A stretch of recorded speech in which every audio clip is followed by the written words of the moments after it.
اس وقت جو ہے ہم ہلگور میں اس مقام پر آئے ہوئے ہیں جہاں پر حضرت شیخ قادری رحمۃ اللہ علیہ کا گھر ہے، جہاں پر مسکن تھا، اس مقام پر ہم لوگ آئے ہوئے ہیں۔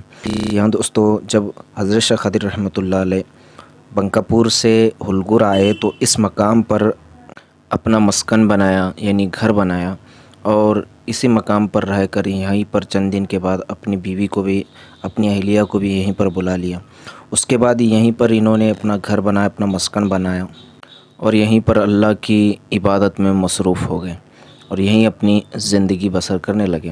اسی طرح جب یہاں پر اپنا گھر وغیرہ بنائے تو یہیں پر ایک اکبر شہید نامی جو ہے ان کا مرید اور ان کا محب جو اپنا ایک بیٹا مانتے سے وہ مل جاتے ہیں۔ تو ملنے کے بعد جو ہے یہ حضرت کی خدمت میں یہیں لگ جاتے ہیں۔ تو ان کی مزار بھی جو ہے یہاں پر ہے، انشاءاللہ میں وہ بھی آپ کو بتاؤں گا۔ تو یہ ان کی بیٹھک ہے جہاں پر انہوں نے بیٹھ کر اللہ کی عبادت کی، ریاضت کی، اور یہاں پر ان کا مسکن تھا، گھر تھا۔ اسے اب نئے طریقے سے بنا دیا گیا ہے، پہلے کی جو بھی تھا اسے یہ کر کے ابھی جو ہے یہ نیا پورا بنا دیا گیا، اور اس کا جو ہے کام چالو ہے ابھی۔ اسی کے بازو میں جو ہے اکبر شہید کی مزار ہے، جو حضرت شیخ قادری رحمۃ اللہ علیہ نے جو ہے اسے اکبر شہید کہا کرتے تھے، اور خود اپنے ہاتھوں سے جو ہے تجہیز و تکفین فرمائی اس کی۔ تو چلیے انشاءاللہ اس مزار پر بھی ہم لوگ حاضر دیتے ہیں۔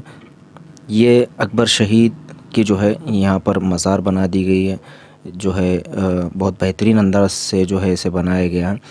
اس کا واقعہ کچھ یوں ہے کہ جو ہے حضرت جو ہے ان کی حیاتی میں ہی ان کو اکبر شہید کہا کرتے تھے۔ تو ایک دن مریدوں نے پوچھا کہ آپ ان کو شہید کیوں کہتے ہیں؟ تو حضرت شیخ قادری رحمۃ اللہ علیہ نے کہا کہ اکبر جو ہے وہ شہید ہوگا، اسی لیے جو ہے میں اس کو شہید کہتا ہوں۔ تو واقعہ یوں ہوا کہ اکبر شہید کو جو ہے وہ تیرنے کی بہت عادت تھی اور بہت بہترین انداز سے تیرا کرتے تھے۔ تو پاس ہی میں جو ہے ایک تالاب تھا، تالاب میں جو ہے اکبر شہید تیرنے کے لیے چلے گئے۔ تو ان کی عادت تھی کہ وہ پانی کے اوپر چت لیٹ جاتے تھے، چت لیٹنا ان کی عادت تھی۔ تو کسی نے ان کو جو ہے چت لیٹنے کے بعد پانی کے اوپر مار دیا، کسی نے مارنے کے بعد اکبر شہید زخمی ہو کر نیچے پانی کے تہہ میں چلے جاتے ہیں۔ جانے کے بعد جو ہے وہیں جو ہے ان کی روح نکل جاتی ہے اور وہ شہید ہو جاتے ہیں۔ تو حضرت شیخ قادری رحمۃ اللہ علیہ کو کسی نہ کسی طریقے سے پتہ چل جاتا ہے کہ اکبر شہید جو ہے وہ پانی میں ڈوب کر شہید ہو گئے ہیں۔ تو حضرت ایک دم غمگین ہو جاتے ہیں، کیونکہ سب سے زیادہ حضرت شیخ قادری رحمۃ اللہ علیہ ان سے محبت کیا کرتے تھے، سب سے زیادہ اپنے بیٹے جیسا ان کو مانا کرتے تھے اور محبت کرتے تھے۔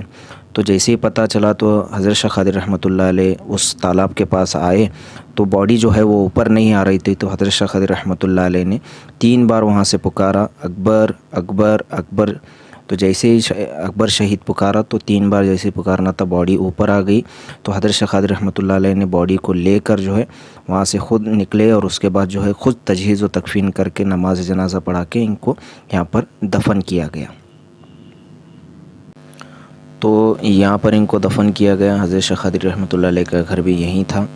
تو یہیں پر جو ہے نواب، جب حضرت شیخ قادری رحمۃ اللہ علیہ کی شان میں جب انہوں نے نواب جو ہے وہ گستاخی وغیرہ کی تھی، تو معافی مانگنے کے لیے اسی مقام پر جو ہے بیجاپور سال کے بعد آیا تھا حضرت شیخ قادری کو ملاقات کے لیے۔ یہی مقام تھا، یہی حضرت شیخ قادری رحمۃ اللہ علیہ کا اسی ایرے میں گھر تھا جو آپ نے ابھی دیکھا ہے۔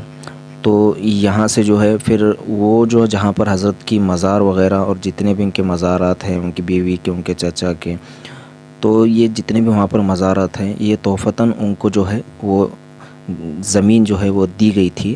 وہاں پر ان کا گھر نہیں تھا، بلکہ یہاں پر ان کا گھر تھا، یہاں پر وہ اپنا مسکن بنائے تھے۔ اگر آپ کو یہاں پر آنا ہے تو کسی نہ کسی کو آپ پوچھ سکتے ہیں بآسانی کہ ہمیں حضرت شیخ قادری رحمۃ اللہ علیہ کی جو بیٹھک ہے یہاں پر، جہاں پر اکبر شہید، یہ نام مشہور ہے، اکبر شہید کی جو مزار ہے وہاں پر ہمیں جانا ہے، تو کسی نہ کسی کو پوچھیں گے تو آپ کو یہاں پر اس کا آنے کا راستہ بتا دیا جائے گا۔